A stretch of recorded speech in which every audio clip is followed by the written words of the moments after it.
Graça e paz, Legacy. Estão felizes? Glória a Deus, eu também estou muito feliz. Apesar da minha voz ter ido embora já, eu tenho que parar com essa mania. Quando eu for pregar, eu não posso cantar, deixar minha esposa cantar. Quero agradecer, a Samara já foi, mas eu agradeci ela pela oportunidade mais uma vez. Na terceira vez, você pede música. Como já é a sexta que eu estou vindo, eu trouxe logo a cantora, né? A Débora que está aí, minha esposa, para quem não conhece, com a minha filhinha, elas estão ali dentro. Gente, muito feliz por estar aqui. Eu estou em dúvida se o céu está baixo ou se ele está aberto, mas uma coisa eu sei, a presença de Deus está aqui, amém? E eu também sei que é só o começo, porque eu sei que tem mais, né? Aquele que tem fome, eu tenho certeza que não vai sair daqui sem antes se saciar, amém? Glória a Deus, muito feliz que o Samuco está aqui também. Bom te ver, mano, bate aí. Só pare fazer fundo do Jason Upton, que figuinho, beleza? O Samuca, ele vai expulsando os demônios enquanto eu vou pregando. Não era assim que Davi fazia, ele tocava a harpa, os demônios iam saindo, né? A música, gente, louvor, ele tem um poder assim, que você não tem noção. Muito feliz de ver também que alguns rostos que eu já conheço, né? Na verdade, a maioria que está aqui é da minha família, deve ter uns 3 que não é. Meu pai está aqui, meus vários irmãos, né? Minha filhinha também está por aí. A maioria também é amigos, né? Eu revi aqui também o João, cadê o João? Abana a mão aí. João, ele estava quase virando meu amigo, tá, gente? Quase. Mas aí eu descobri que ele era corintiano, aí infelizmente tive que cortar laços, né, gente? Tive que cortar. Eu falei para ele o seguinte: tem 4 livros na Bíblia do Coríntios, que é 1ª e 2ª Coríntios, Juízes e Lamentações, porque realmente, vocês sabem que eu só... Brincadeiras à parte, o Corinthians, gente, vocês sabem que é um time muito respeitado, tem muitos torcedores, né? A maioria do mundo é corintiano, mas a Bíblia explica, ela fala que o mundo jaz do maligno, então tá tudo certo, né? Tô zoando. Agora eu parei. Não tenho nada contra o Corinthians, inclusive tô ansioso para ver ele jogando contra o Amazonas ano que vem. Tô brincando. Brincadeiras à parte, gente. Tô zoando. Gente, vamos falar do que é. Vamos falar do que é bom de verdade. Abre suas Bíblias. Mateus 24. Muito feliz pelo convite, mais uma vez quero frisar isso. Eu estou só um pouco preocupado, eu acho que na próxima vez que eu for convidado, vocês vão estar lá na Arena Olímpica, porque cada vez que eu venho na Lagoinha está maior, né? Daqui a pouco vai pegar o mercado Dadá aqui e vai pintar de preto, fazer o espaço Kids, amém? Tem fé? Mateus 24, versículo 37. Vamos falar um pouquinho sobre o fim dos tempos hoje. Estou muito feliz, gente. Essa foi a mensagem mais fácil que eu já escrevi. Na verdade, eu nem precisei escrever. O dia que a Samara me chamou para pregar aqui, no mesmo dia eu dormi e tive um sonho. E nesse sonho eu estava aqui pregando exatamente a mensagem que eu vou pregar hoje. Então, eu creio que é pontual para esse tempo, amém? Mateus 24, 37 a 39. Quem achou, diga: eu achei. Aleluia. Vai dizer o seguinte: pois assim como foi nos dias de Noé, assim também será a vinda do Filho do Homem. Repete comigo: pois assim será a vinda do Filho do Homem. Pois assim como nos dias anteriores ao dilúvio, comiam e bebiam, faziam o quê? Casavam e davam-se em casamento, até o dia em que Noé entrou na arca, e não o perceberam, até que veio o dilúvio e os levou a todos. Assim será também a volta do Filho do Homem. Glória a Deus. Queridos, essa mensagem que eu vou estar ministrando hoje, eu acredito que ela é de extrema importância para esses dias. Nós estamos vivendo em um tempo, talvez o tempo mais fácil de se distrair. E para começar essa mensagem, eu quero dar um rápido exemplo disso. Quando eu era criança, eu morava com a minha mãe, com a minha irmã, e desde muito cedo eu ficava em casa sozinho, né? Primeiro eu ficava sozinho, depois eu tinha que ficar cuidando da minha irmã, né? Enquanto a minha mãe trabalhava. Acho que muitos aqui já viveram essa realidade, né? Os pais saírem para trabalhar e você tem que ficar em casa. Eu só tinha 2 tarefas: escola e arrumar a casa. Todo dia, 5 horas, 5h30, minha mãe ia chegar e a casa tinha que estar arrumada, tinha que estar pronta, tinha que estar perfumada, né? E muitas das vezes, sabendo que ela chegaria umas 5 horas, eu começava a arrumar essa casa por volta das 4h30, por volta das 4h40. Às vezes dava tempo, mas ficava aquela coisa assim bem mal feita, né? Às vezes não dava tempo, e você pode acreditar, minha mãe praticou a vara da justiça comigo.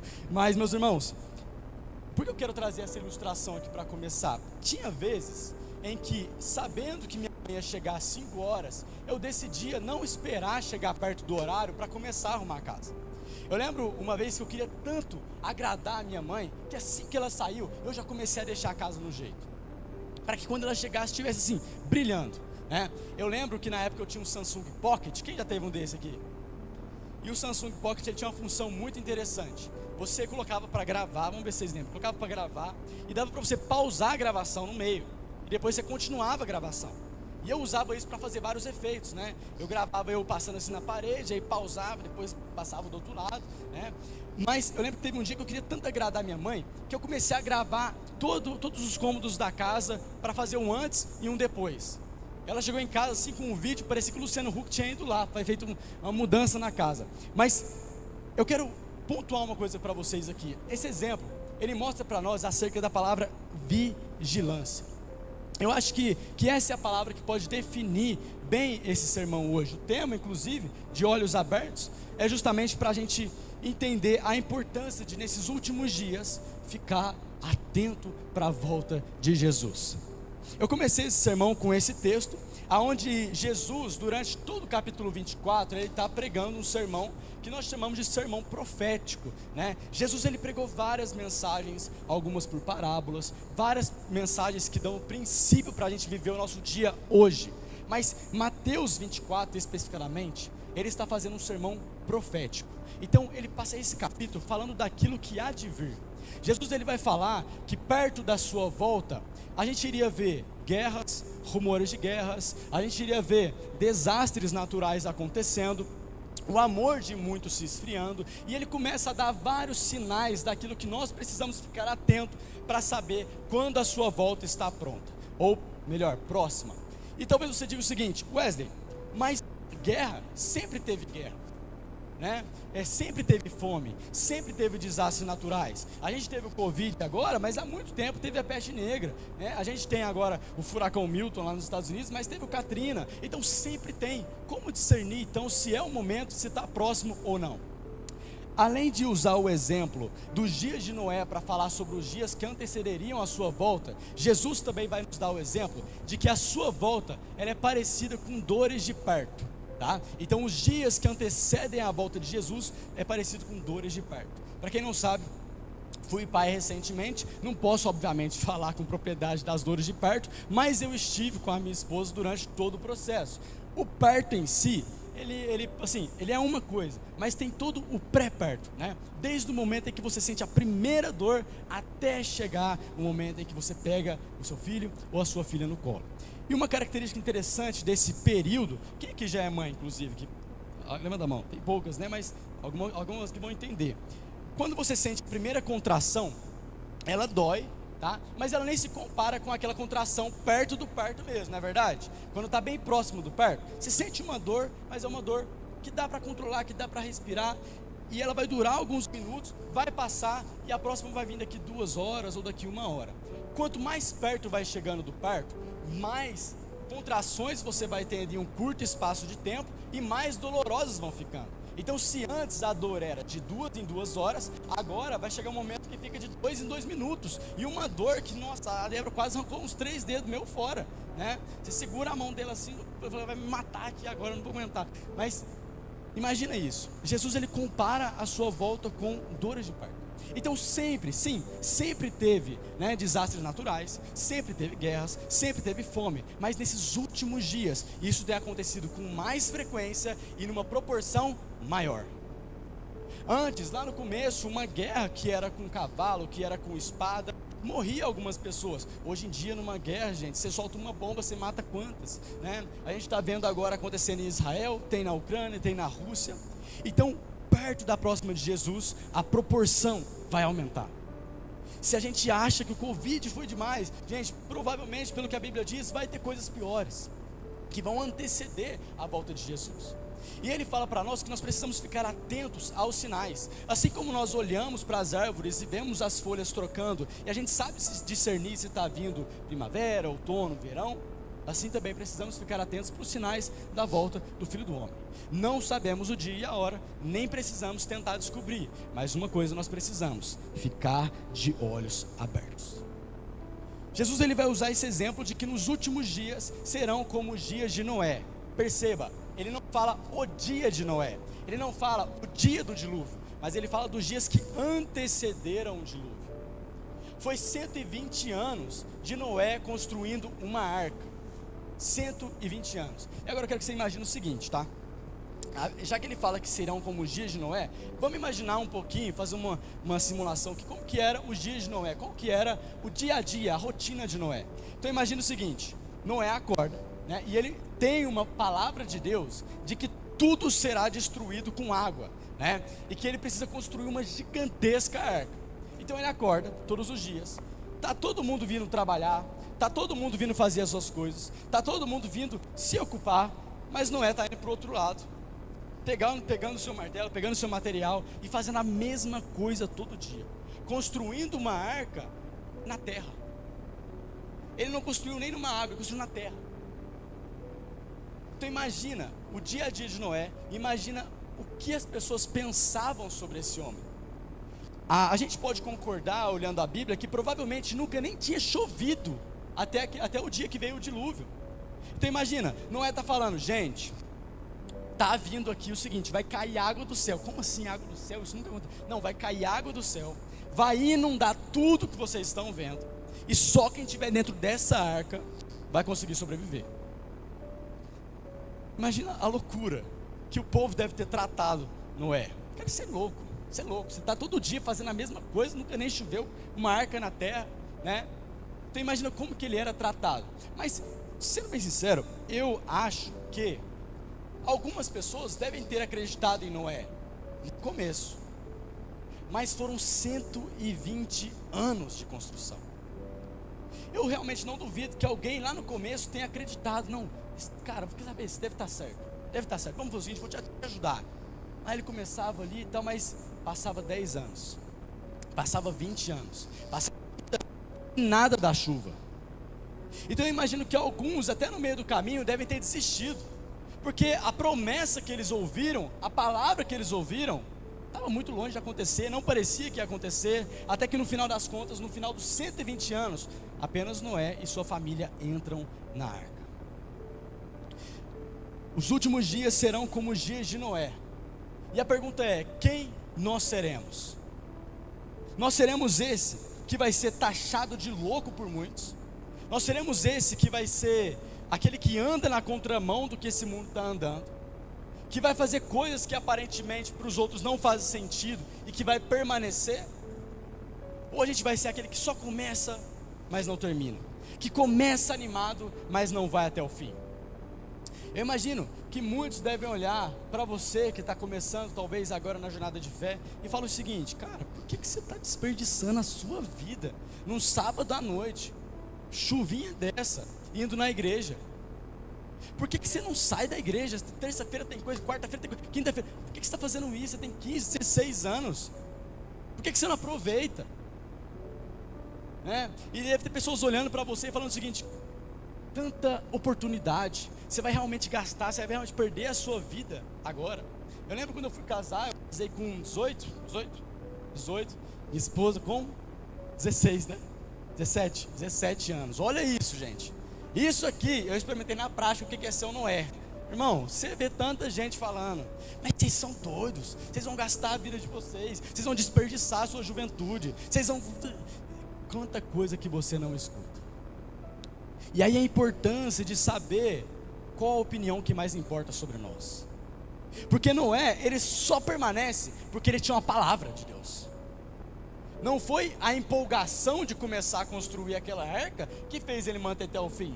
Não foi a vontade de ver aquela arca construída que fez. Não foi a força de vontade, não foi a motivação, não foi só a palavra de Deus.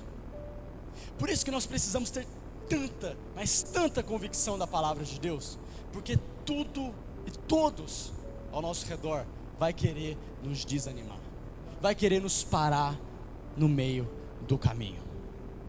Quem nós somos nesses últimos dias? Só que nesses últimos dias, Jesus fala que será como os dias de Noé, mas agora nós não temos mais essa arca, né? Só que a igreja, ela representa a arca. E a destruição não virá mais pela água, mas pelo fogo, há de acontecer. Jesus, ele vai rasgar os céus, ele vai retornar, e como cantou bem aqui na apresentação, vai chover justiça, amém?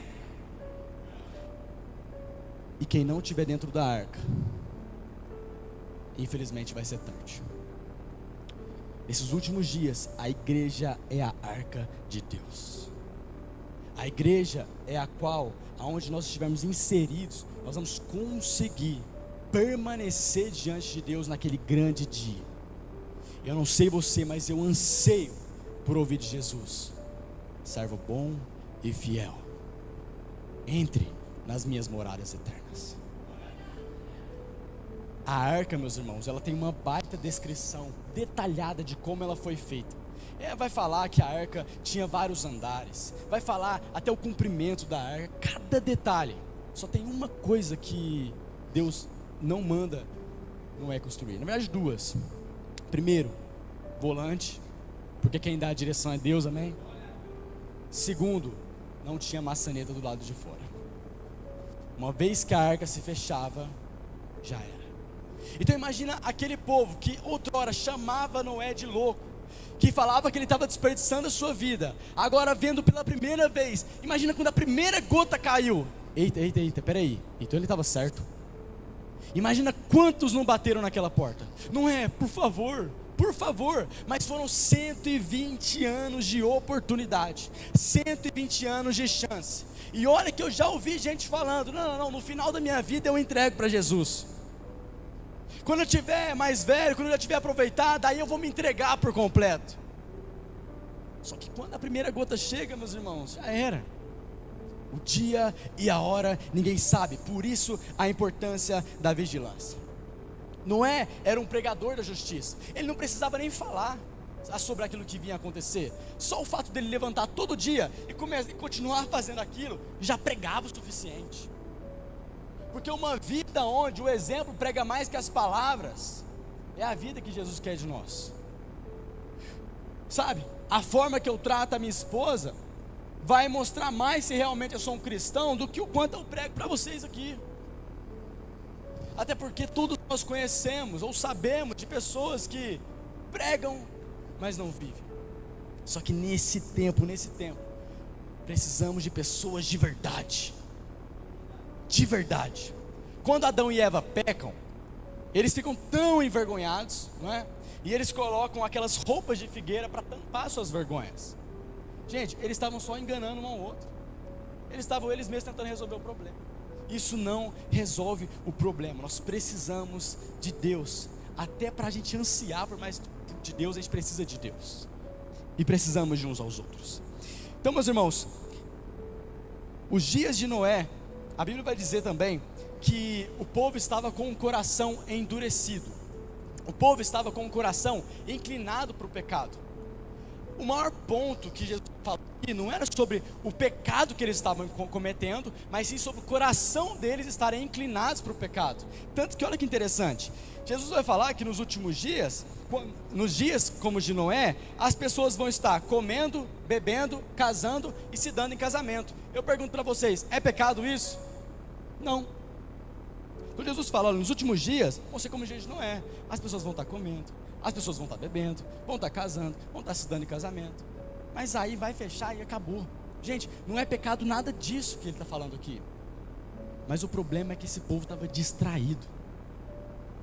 O problema é que esse povo estava tão envolto nas suas próprias coisas, e mesmo que não tivesse cometendo pecados, eles perderam o timing de Deus. E nós precisamos entender que Deus ele tem um tempo diferente do nosso, né? Deus ele é eterno, ele anda numa limiar diferente da nossa. E nós precisamos começar a se relacionar tanto com Deus, a ponto de conseguirmos andar na mesma frequência que Ele, de conseguir compreender o tempo da maneira que Ele compreende. Porque aí quando olharem para você e falar que você está fazendo isso, deixando de fazer isso, e falar que é perda de tempo, você fala assim: meu irmão, eu não estou andando no seu tempo, eu estou andando no tempo de Deus, amém? E aí, o que parecia desperdício para outros, agora você entende que é benefício. Você está valorizando, você está vivendo uma vida com Deus de verdade, amém? Então, aquele povo, ele estava com o coração inclinado. O nosso coração, gente, ele é a fonte de tudo que a gente faz, né? A boca fala que o coração está cheio.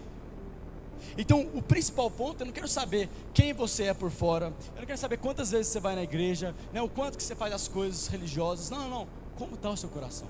Como está o meu coração? Para onde ele está inclinado? Porque dependendo de onde está meu coração está inclinado, eu posso estar vindo na igreja, eu posso estar orando, lendo a Bíblia, jejuando e pecando fazendo isso. Porque o meu coração está inclinado para uma coisa que não é a vontade de Deus. Por exemplo, eu quero orar, eu quero ler a Bíblia, eu quero vir na igreja, não porque eu quero conhecer Jesus, desfrutar desse amor, não, porque eu quero uma bênção, eu quero uma vitória, eu quero uma chave, eu quero a porta, eu quero a oportunidade. E gente, sendo bem sincero, tudo bem você vir até Deus com uma necessidade nesse sentido. A Bíblia fala em Romanos que ninguém busca a Deus. Eu também, quando eu conheci a Deus pela primeira vez, você acha que eu quero conhecer Jesus, eu quero desfrutar? Não. Antes de ir na igreja pela primeira vez, há uma semana atrás eu tinha tentado suicídio. Então eu estava indo, não porque, nossa, Jesus, que bacana. Não, eu estava quebrado. Eu queria uma cura. Eu queria um propósito para minha vida. Eu queria, sabe, porque eu procurei tanto em fundo de garrafa aquilo que só Jesus podia me dar. Mas quando eu fui a primeira vez, não foi assim nossa, é tão espiritual. Não, era necessidade. E tudo bem você vir por necessidade até Jesus, né? Porque você precisa disso. Agora, o problema é você permanecer diante de Jesus por necessidade, né? Então você já está, 1000 anos já na caminhada, mas você ainda está usando Jesus como um amuleto para conseguir coisas, como um acessório para conseguir coisas, né? Então eu preciso disso, eu jejuo para conseguir a oportunidade, mas não jejuo para conhecer mais Jesus. Então, você vem pela necessidade, mas você precisa permanecer por paixão, permanecer por amor, permanecer por anseio, amém? Isso só vai acontecer se nós tivermos um encontro verdadeiro com Ele. Eu não posso ensinar paixão, eu não posso ensinar amor, ninguém pode, mas o próprio Jesus, o Espírito Santo, Ele pode te mostrar na prática. A palavra de Deus diz que Jesus não despreza um coração contrito e quebrantado. Aquele que bate na porta será aberta. Então não tem segredo, meus irmãos. Se a gente ainda não experimentou esse nível de encontro que arrebata quem nós somos, muda os nossos anseios, ainda há tempo. E eu creio que esse tempo pode ser hoje, amém? Queridos, damos continuidade. Eu quero falar para vocês rapidamente aqui, que eu já vi que o horário já passou um pouco, sobre 5 rápidas características dessas pessoas que vão permanecer no tempo do fim, atentas ao que Jesus vai fazer, né? Então tem 5 características de pessoas do fim, pessoas que não só esperam a volta de Jesus, mas que apressam por essa volta, que não serão pegas de surpresa, mas que vão aguardar ansiosamente a vinda do Filho do Homem, amém? Primeiro ponto, meus irmãos, é a fome por Deus. Não tem como a gente ansiar pela volta de Jesus se não for através de uma fome por Deus, se a gente não tiver faminto por Deus. E aqui é muito importante dizer o seguinte: nós temos tanto acesso ao banquete hoje, como nós lemos aqui, está tão acessível, né? Todo dia nós podemos ler a Bíblia, nós podemos orar, está acessível. Jesus, Ele rasgou o véu e nos deu a oportunidade de todos os dias que entrarmos no nosso quarto, experimentarmos uma presença gloriosa. Uma presença, meus irmãos, que às vezes vai ser por meio de fogo. Sabe aquele negócio assim? Nossa, eu lembro de dias, estava orando com o Samuca de madrugada, assim, a presença vinha tão forte, até caía para trás. Mas às vezes vai vir de forma tão sublime. Na verdade, muitas das vezes vai vir de forma tão sublime, sabe? E é por isso que é importante ter um alinhamento de expectativa, de não achar que todo devocional tem que ser aquela parada que vai, nossa Deus do céu, porque aconteceu isso, aquilo. Não. Quantas vezes que eu já fiquei tempos assim, fazendo devocional, sabe, sem nada acontecia, mas eu não permaneço por conta daquilo que eu sinto, amém? Por conta daquilo que sabemos, por conta daquilo que temos fé na palavra de Deus. Então nós precisamos ser famintos nesses dias. Agora, nós temos o banquete disponível, nós temos a fonte da água da vida, mas nós também temos a possibilidade de desprezar a mesa de Deus. Olha, hoje nós somos um dos povos que tem mais acesso à Bíblia, e talvez um dos que a menos lê. Existe um país perseguido, na qual existe uma comunidade de 100, 200 pessoas, só que lá é proibido você ser cristão. Então eles não podem se reunir em templos, nem em casas com muitas pessoas eles podem se reunir. É uma coisa assim, bem como é que eu posso dizer? Underground, sabe? Tipo, ninguém pode ficar sabendo. E lá tem uma Bíblia para toda a comunidade. Então, todo mês, né, vai passando a Bíblia um para o outro, cada um fica com a Bíblia uma semana. Quando essa pessoa pega a Bíblia, meu irmão, ela anota, ela escreve o máximo que ela pode, né? Ela tenta memorizar o máximo que ela pode, porque ela não sabe qual vai ser a próxima oportunidade de fazer aquilo de novo. E esse é um lugar perseguido, mas que o Evangelho avança de maneira assim, com violência, sabe? O Evangelho avança com rapidez, mesmo num povo perseguido, mesmo num povo que... Mas por quê? Fome, fome e fome. Agora nós temos no nosso celular a Bíblia com várias versões, várias traduções, livros e mais livros, mas por algum motivo nós desprezamos a palavra. E meus irmãos, tem uma explicação para isso. Nós não estamos tão famintos por Deus porque nós já estamos cheios de outra coisa. Sabe, se eu estou tão cheio, já sabe, de tudo aquilo que eu vejo, de tudo aquilo que eu ouço, de tudo aquilo que me falam, não sobra nem tempo para mim mesmo sentir fome, né? Então a gente está só que é interessante que a gente está cheio dessas coisas que o mundo nos oferece, mas a gente está fraco, porque é como se a gente estivesse com muita fome, e ao invés de a gente comer um prato de comida, daquele estrogonofe assim, bem de pedreiro mesmo, não, a gente vai lá e pega uma bolacha de água e sal. Já aconteceu? Você está com maior fome, não, calma aí, tem um biscoito de água e sal, não está se dar um tapa no biscoito, fala, não quero, eu quero comida, né? Mas é isso que a gente está fazendo, trocando um banquete, sabe, daquele, por migalhas. E é por isso que a gente está cheio de outras coisas, não dá vontade de ler a Bíblia, não dá vontade de orar, não dá vontade de jejuar, e a gente está fraco e fraco. Lá em Apocalipse, Jesus vai olhar para a igreja de Laodiceia e vai falar o seguinte: vocês dizem que estão ricos, que adquiriram riquezas e que não precisam de nada. Aí Jesus vai olhar para eles e vai falar o seguinte: vocês não percebem que vocês são miseráveis, dignos de compaixão, cegos, pobres e nu? Portanto, comprem de mim ouro refinado no fogo, para que vocês fiquem ricos. Então olha que interessante, Jesus vai olhar para a igreja que era mais rica e vai falar para eles: vocês são pobres, comprem de mim. Agora, como é que Jesus chama de pobre e depois fala para comprar? É porque, gente, a moeda de compra do céu é fome por Deus. Não ajuntei tesouros na terra, onde a traça corrói, ajuntei tesouros no céu. Eu não sei você, mas eu já nasci pobre uma vez, eu não quero ser pobre de novo quando eu chegar naquele lugar. Amém? Só que a moeda de compra de Deus é fome por Deus. É assim que a gente conhece mais de Jesus. É assim que os segredos de Jesus entram no nosso coração. Fome, fome e fome.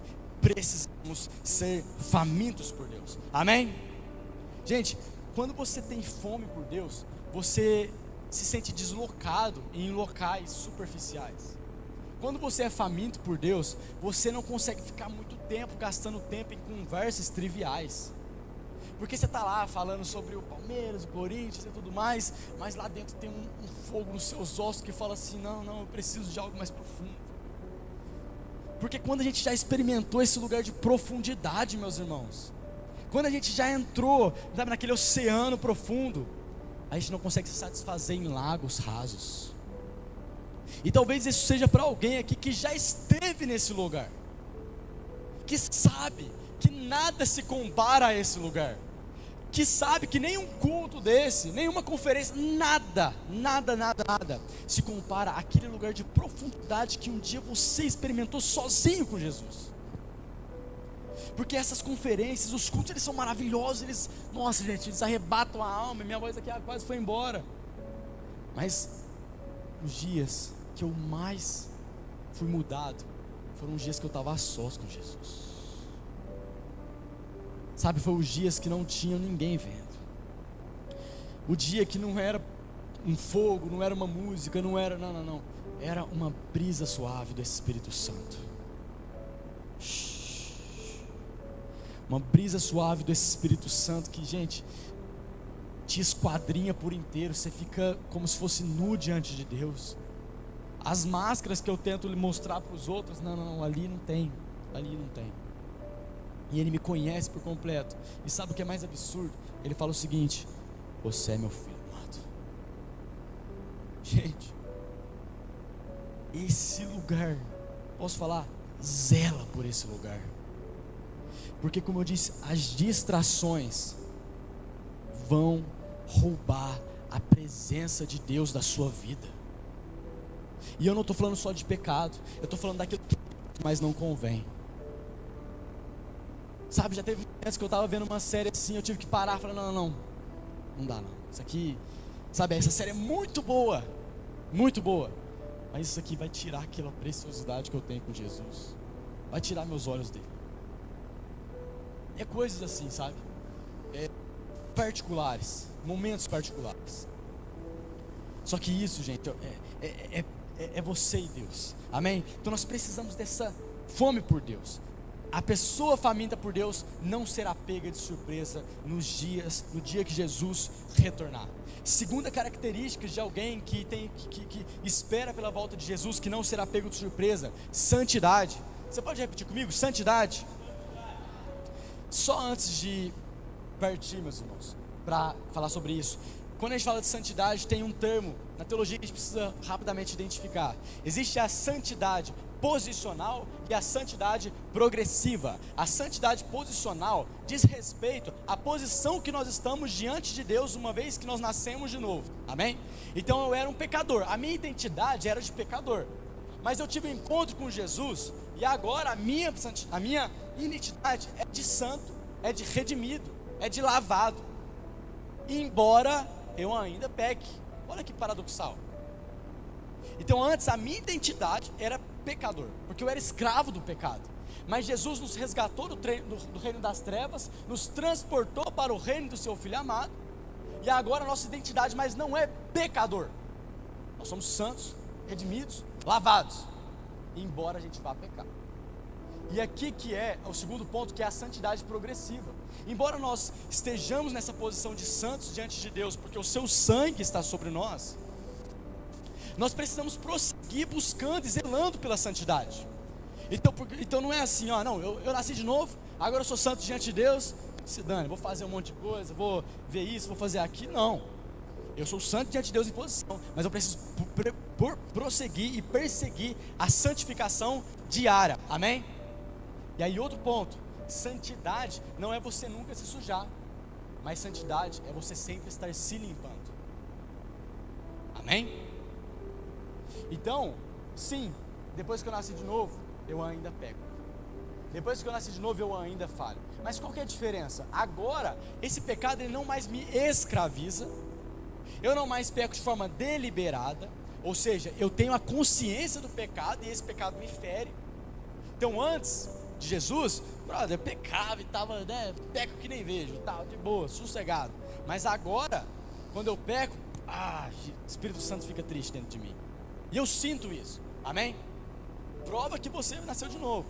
Então, agora o pecado não é mais, ele não me escraviza, eu não peco mais de forma deliberada, e eu não consigo viver inerte no pecado, 100% né?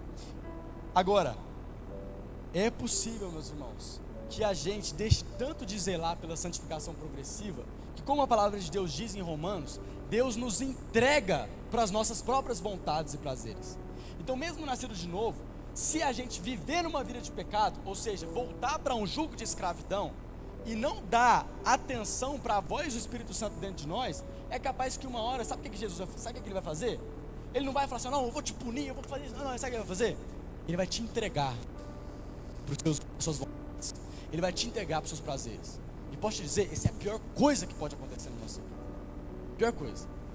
Então, como zelar pela santidade? Como andar em santidade nos dias de hoje? Eu acredito que tem 2 pontos aqui que são fundamentais, tá? Primeiro, andar na luz. Estava até conversando com meu amigo ali, né? Andar na luz. O que seria andar na luz? Primeiro, uma vez que eu nasci em Jesus, eu não posso mais andar nas trevas. Ou seja, eu não posso ter nada a esconder, sabe? Aquele crente que ele vem, e ele canta, e ele prega, e ele faz, mas ele tem aquele segredinho sujo que ele não conta para ninguém, né? Ele tem aquele detalhe ali que está escondido, que não, eu vou resolver uma hora, mas eu não vou contar para ninguém. Gente, posso falar uma coisa? O pecado, ele quer te deixar a sós com ele. O pecado, ele quer te deixar a sós com ele. Porque ele sabe que se ele estiver a sós com você, ele vai te dominar. Agora, quando você traz o pecado à luz, ele perde a força. Isso é confissão de pecado, né? Isso é confissão. Então, andar na luz, o primeiro ponto, confissão de pecado, né? Se eu quero andar em santidade, porque, gente, eu não quero parecer santo, eu quero andar em santidade. Aí, meus queridos, isso vai ferir o nosso orgulho, isso vai nos quebrar. Só quem já confessou pecado é que sabe do que eu estou falando. E para você andar em santidade, você precisa andar na luz, precisa confessar pecado. E tem certos pecados que você só vai vencer quando você fizer isso. Quando você trazer ele para a luz, e ele vai perder a força. Você fala assim, não, mas eu não posso falar isso para ninguém, porque isso aqui é uma coisa muito, não, o que eles vão pensar de mim, não sei o que, e aquele orgulho batendo, e você fica com, né, até com ansiedade, isso parece uma coisa muito grande. Mas quando você traz para a mesa, você fala, nossa, isso aqui está me escravizando. Isso aqui. É igual o Senhor dos Anéis, né? Os orcs lá do Senhor dos Anéis, eles não gostam da luz. Aí fica na sombra o tempo todo. Quando você leva para a luz, eles perdem a força. Então, você quer andar em santidade? Você quer andar na luz? Confissão de pecado. Vulnerabilidade. Nós não podemos ter nada a esconder, né? Nós precisamos ser alguém transparente, alguém que, né, que não tem ali outra face ou algo a esconder, tá? Segundo ponto para a gente conseguir andar na luz e andar em santidade é a vida em comunhão, né? Obviamente, até porque você não vai confessar seu pecado para qualquer um, né? Faz a experiência para você ver. Você vai confessar o pecado para alguém que você não tem muita aliança, para alguém que não está nem muito aí com você, não vai surtir efeito, né, gente? A pessoa que você nunca mais vai ver, não, eu vou lá confessar só para tirar esse peso de mim. Não, agora, quando você tem alguém de confiança, alguém que você vai olhar todo dia no rosto, né, ou que você vai conversar com, é diferente, é diferente. Então nós precisamos dessa vida em comunhão verdadeira, né? E aqui é preciso dizer que comunhão é muito mais do que frequentar, amém? Comunhão é muito mais do que participar. Comunhão é vida na vida. É a gente estar, eu estou tão envolvido na sua vida, você está tão envolvido na minha vida de verdade, né? Porque nós temos muitos frequentadores, mas poucos membros do corpo de Cristo, amém? Nós temos muitos, né, que estão no prédio, mas não estão no corpo. É por isso que Paulo vai dizer, quando a gente vai ceiar, que a gente tem que discernir o corpo. Não é o seguinte assim, ó, antes eu achava que era o seguinte, não, eu vou fazer aqui, tomar a ceia, deixa eu ver se nesse mês eu pequei, então não vou tomar. Não pequei, então eu vou tomar. Esse discernir do corpo, ele diz respeito mais a saber se nós estamos inseridos no corpo ou não. Porque se nós não temos vida na vida uns com os outros, se a gente só frequenta e a gente tem a audácia de tomar a ceia, Paulo fala, é para a própria condenação. Por quê? Por que eu estou desfrutando de um banquete que é para a família se eu sou só frequentador? Então nós precisamos de vida em comunhão de verdade. A gente está tão acostumado a ser consumidores, porque eu entro na Netflix e tem vários filmes. Gente, antigamente para você ver filme, você tinha que esperar final de semana, aí você ia lá na locadora, aí você tinha dinheiro para pegar só uns 3 filmes, aí um escolhia um, outro escolhia outro, outro escolhia outro. vocês iam assistir, aí você sabia que ia ter que devolver, depois você ficava vendo tudo de novo. Hoje não, hoje você está sossegado lá, você começa a ver um filme, para no meio do caminho, começa a ver outro, não gostei, vou ver outro. E a gente está nessa mentalidade assim, o seguinte: eu quero consumir, e eu vou no mercado, eu sou servido, eu vou nos lugares, eu sou servido. E aí a gente traz essa mesma mentalidade para a igreja. Então a gente vem para consumir, né? E é um perigo a gente vir para consumir, porque a igreja, ela não é para a gente consumir, né? Ela não é um lugar que a gente vem aqui escolher o melhor cardápio. Não, a gente vem para fazer parte, a gente vem para pertencer, amém? Agora, é um perigo quem vem para consumir, mas também existe um perigo, não é o caso, mas existem denominações que fazem para consumidores, né? Então eles fazem a igreja para as pessoas. Então o tipo de palavra que é pregado é para agradar as pessoas, o tipo de música que é pregado é para agradar as pessoas, e também está errado. Não é possível viver vida em comunhão nesses dois âmbitos, amém? Precisamos ir mais profundo, precisamos de vida na vida. Terceiro ponto, gente, eu não vou me alongar nisso: sensibilidade. Nesses últimos dias precisamos ser sensíveis à voz do Espírito Santo. Eu quero ser bem breve, porque o tempo já passou, mas existe a diferença entre você receber o Espírito Santo e você ser cheio do Espírito Santo. Os discípulos, eles receberam o Espírito Santo quando eles estavam naquela casa, trancados. Jesus entra, sopra o Espírito sobre eles, mas eles foram revestidos de poder quando eles estavam lá no cenáculo, em Atos 2, que a Bíblia vai dizer que como fogo, línguas pairadas como fogo vieram sobre eles e os revestiram de poder. Então, a diferença entre você receber o Espírito, mas você ser cheio do Espírito, a diferença entre você receber o Espírito e você andar no Espírito, hein? Porque quando nós nascemos de novo, automaticamente o Espírito Santo vem habitar em nós, né?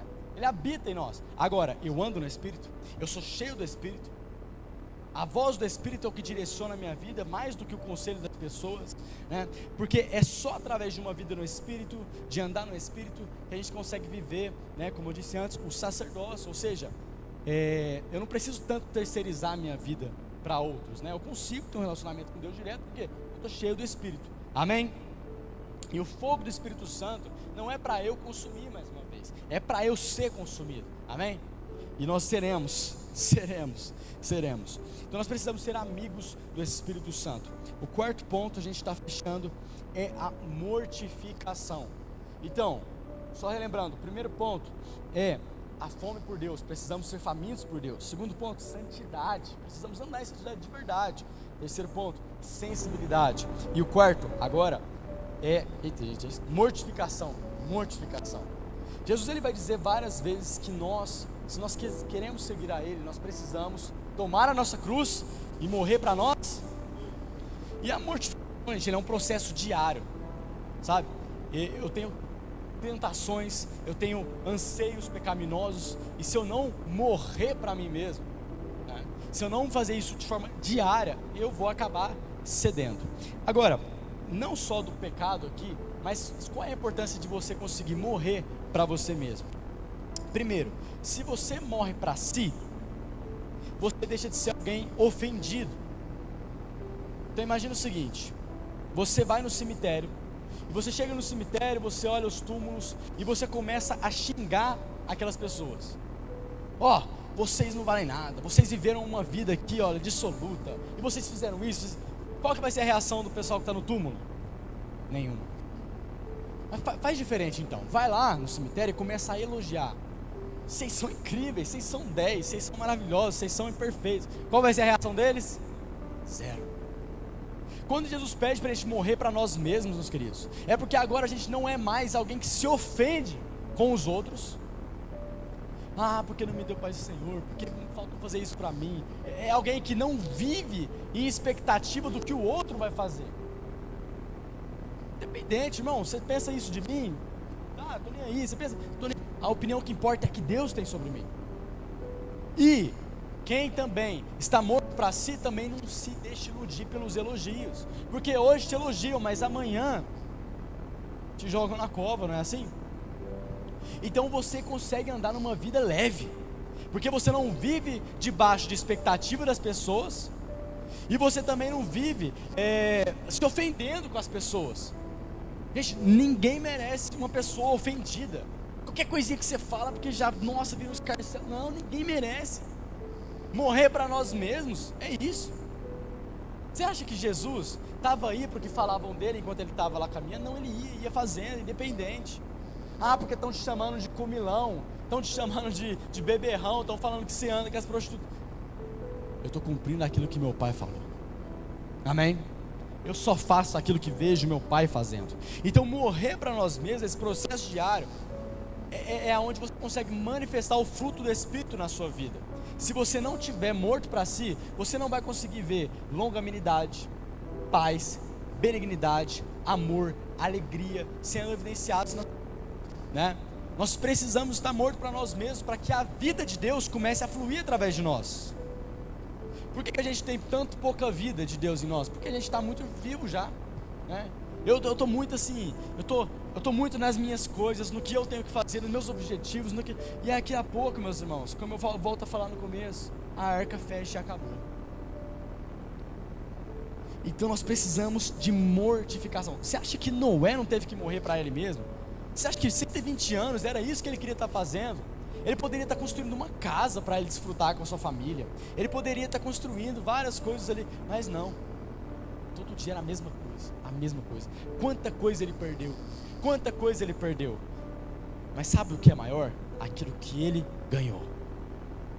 Então talvez você fale, não, eu estou perdendo muita coisa. Não, você está ganhando muita coisa. A questão é que a gente não está ganhando nessa terra, a gente está juntando tesouro no céu, amém? Essa vida vai te permitir uma vida leve, tranquila, sabe? Sem peso. Porque você lança seus fardos a Jesus, você está ali na parceria, sabe? É um negócio diferente. Então você precisa morrer para si, você precisa morrer também diante do próximo. Então você, independente se o que vão falar ou não de você, dane-se. Mas a questão é, embora ninguém me deva nada, eu como cristão devo amor a todos.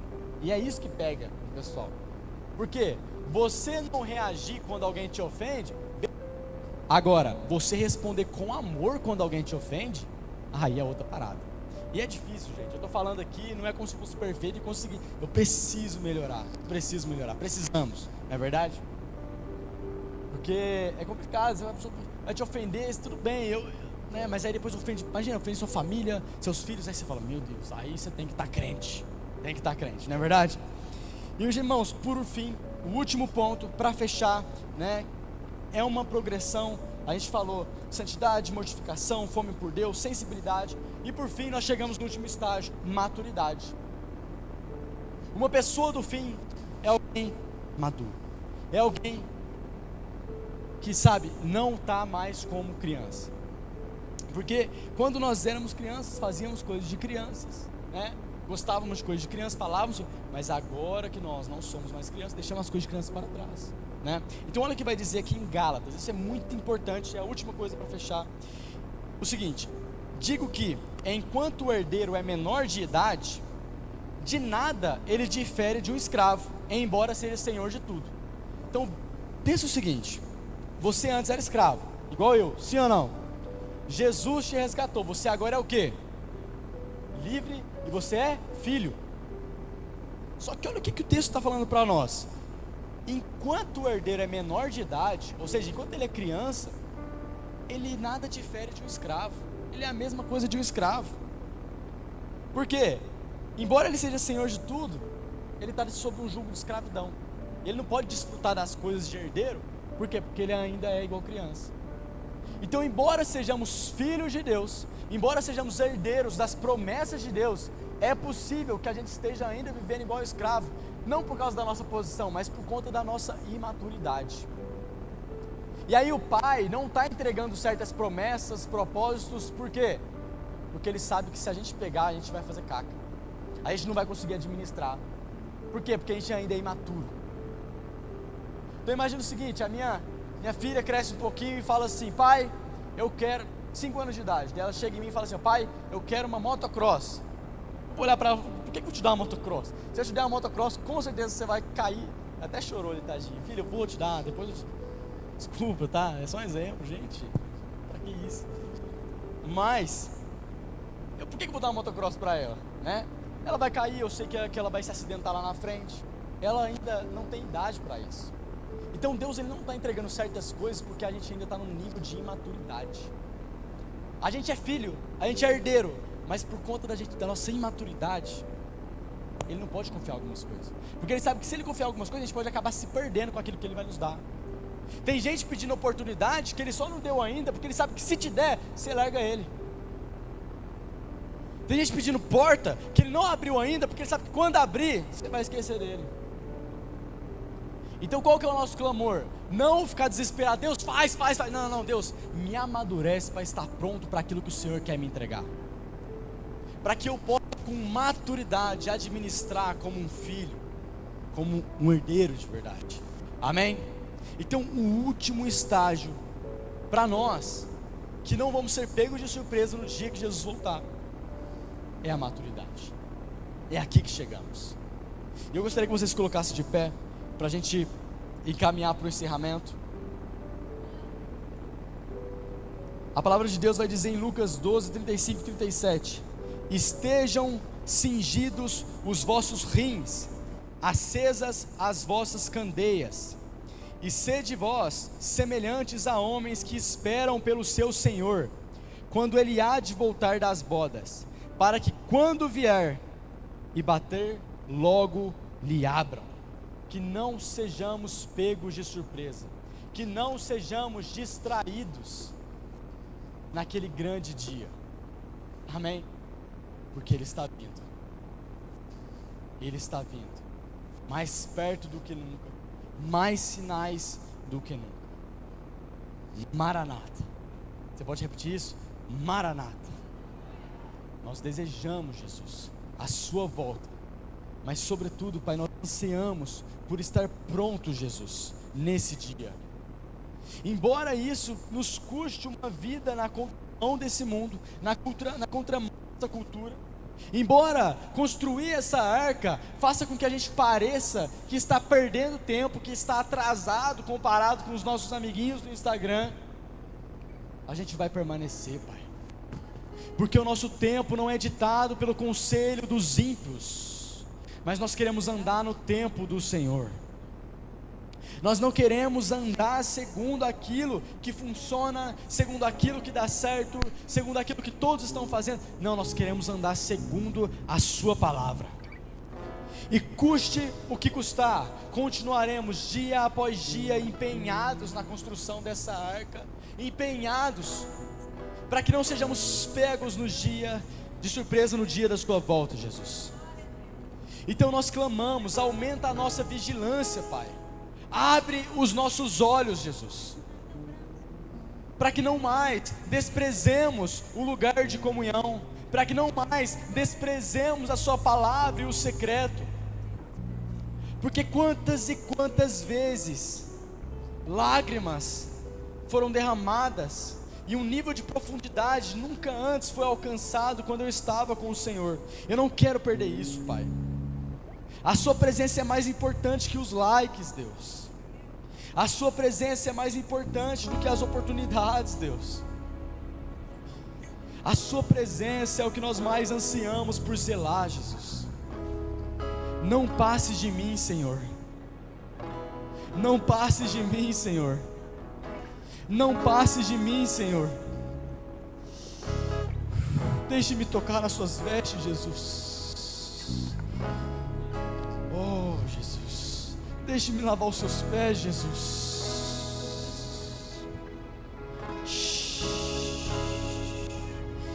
Pai, eu quero ser encontrado fiel na sua volta, Jesus. Quantos começaram e pararam, Jesus, mas nós queremos permanecer. Quando as luzes se apagarem, nós queremos permanecer. Quando a conferência acabar, nós queremos permanecer, Jesus. Quando ninguém estiver vendo, nós queremos permanecer.